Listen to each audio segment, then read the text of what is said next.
तुमचा विश्वास आमची बातमी। जय सीता राम सीताच्या जयघोषात नाशिकमध्ये यंदाही श्रीराम आणि गरुड रथाची पारंपरिक मिरवणूक दिमाखात पार पडली।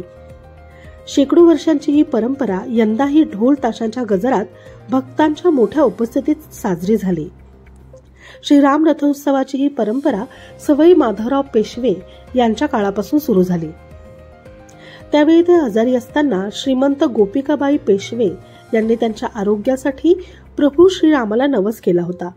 नवस फळाला आल्यानंतर पेशवे यांनी श्रीरामाला रामरथ अर्पण केला आणि रथाच्या देखभालीची जबाबदारी सरदार रास्ते यांच्याकडे दिली।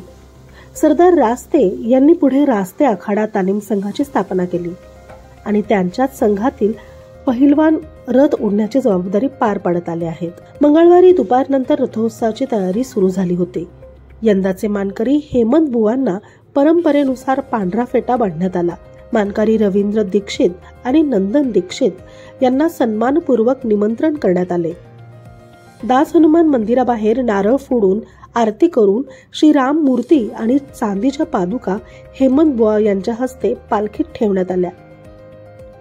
मंदिराच्या प्रदक्षिणेनंतर संध्याकाळी 5 वाजता काळाराम मंदिराच्या पूर्व दरवाजाजवळून दोन्ही रथ ओढून रथोत्सवाची सुरुवात करण्यात आली।